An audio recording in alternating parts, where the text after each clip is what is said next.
Operation சிந்தூருக்கு அடுத்து உலக நாடுகளின் பார்வை இந்தியா பக்கம் திரும்பி உள்ளது. குறிப்பாக இந்தியா பாகிஸ்தானை என்ன செய்தது என்பதை தெரிந்து கொள்வதில் ஆர்வமாக உள்ளன உலக நாடுகள். பாகிஸ்தான் மீது இந்தியா தாக்குதல் நடத்தி கிட்டத்தட்ட 10 நாட்கள் ஆகிவிட்டன. இந்த நிலையில் இந்த தாக்குதல் குறித்து ஒரு மிகப்பெரிய விஷயம் தற்போது அதிகாரப்பூர்வமாக வெளியாகியுள்ளது. இந்த தகவல் உலக நாடுகளுக்கு பெரும் ஆச்சரியத்தை கொடுத்துள்ளது. மேலும் இந்தியாவின் பாதுகாப்பு உபகரணங்களுக்கு உலக நாடுகள் மத்தியில் மிக பெரும் வரவேற்பு கிடைத்துள்ளது.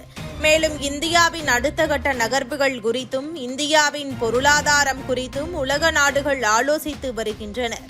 இதில் அமெரிக்கா சற்று கதிகலங்கி போய்தான் உள்ளது. ஏனென்றால் இந்தியாவின் வளர்ச்சி கடந்த 10 ஆண்டுகளில் அபரிமிதமாக உள்ளது.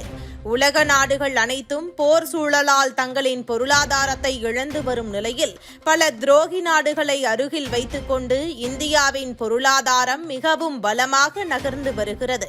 பாகிஸ்தானுடன் சண்டை ஏற்பட்ட போதும் இந்தியாவின் பங்குச் சந்தைகள் விழவே இல்லை என்பதும் குறிப்பிடத்தக்கது. இதனால் உலக வல்லரசுகளுக்கு இணையாக இந்தியா தற்போது உயர்ந்து நிற்கிறது. இந்திய ராணுவம் ஆபரேஷன் சிந்தூரில் தீவிரவாதிகளின் முகாம்களை தாக்கியது. இருப்பினும் அதை பொறுத்துக் கொள்ளாத பாகிஸ்தான் ராணுவம் அத்துமீறி இந்திய பகுதிகளில் தாக்குதலை நடத்தியது. அதற்கு இந்திய ராணுவமும் கடுமையான பதிலடி கொடுத்த நிலையில் இந்தியாவின் பதிலடியில் 64 பாகிஸ்தான் வீரர்கள் உயிரிழந்ததாக தகவல்கள் தெரிவிக்கிறது. பெகல்காம் தாக்குதலுக்கு பதிலடியாக இந்தியா ஆபரேஷன் சிந்தூரை நடத்தியிருந்தது. இந்த ஆபரேஷனில் பாகிஸ்தான் மற்றும் பாகிஸ்தான் ஆக்கிரமிப்பு காஷ்மீரில் உள்ள தீவிரவாத முகாம்களில் இந்திய பாதுகாப்பு படைகள் தாக்குதல் நடத்தின. இதில் 100க்கும் மேற்பட்ட தீவிரவாதிகளும் கொல்லப்பட்டனர். மேலும் பாகிஸ்தான் ராணுவ தளங்கள், ஏர் ஸ்பேஸ்கள் என முக்கியமான இடங்களை குறிவைத்து இந்த தாக்குதல் நடத்தப்பட்டன.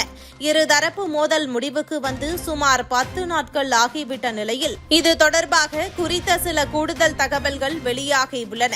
அதாவது ஆபரேஷன் சிந்தூர் நடவடிக்கையின் போது 64 பாகிஸ்தான் வீரர்கள், அதிகாரிகள் கொல்லப்பட்டதாக இந்திய ராணுவம் தெரிவித்ததாக IANS செய்தி நிறுவனம் செய்தி வெளியிட்டுள்ளது.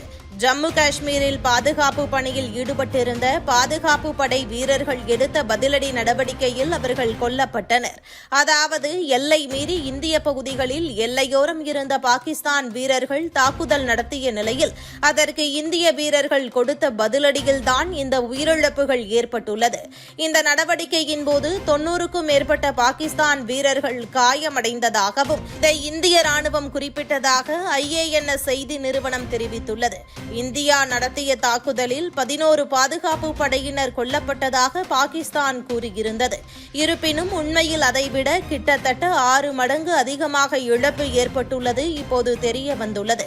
இந்தியா முதலில் ஆபரேஷன் சிந்தூரை நடத்திய போது பாகிஸ்தானில் குடியிருப்புகள் மற்றும் ராணுவ தளங்கள் மீது இந்தியா எந்தவொரு தாக்குதலையும் நடத்தவில்லை. சரியாக தீவிரவாத முகாம்கள் மீது மட்டுமே தாக்குதல் நடத்தப்பட்டது. பெகல்காம் தாக்குதலுக்கு பதிலடியாக இந்திய ராணுவம் திட்டமிட்டு துல்லியமாக இந்த தாக்குதலை நடத்தியிருந்தது. இந்தியா முக்கியமான ராணுவ தளங்கள் மீது தாக்குதல் நடத்தியது. இதை சற்றும் எதிர்பார்க்காத பாகிஸ்தான் இந்திய தாக்குதலால் நிலைகுலைந்து போய் மோதலை முடிவுக்கு கொண்டுவர அழைப்பு விடுத்தது. இதனால் பாகிஸ்தானின் கதையை முடித்திருக்கிறது இந்தியா. இதுபோன்ற முக்கிய நிகழ்வுகள், அரசியல் தகவல்களை ஆழமாக மாறுபட்ட கோணத்திலும் அறிந்து கொள்ள மறக்காமல் உங்கள் TNS24 டிஜிட்டல் பக்கத்தை பின்பற்றிக் கொள்ளவும். உங்கள் ஒவ்வொரு ஆதரவும் இதுபோன்ற பல நிகழ்வுகளின் பின்னணியை அறிய உதவும்.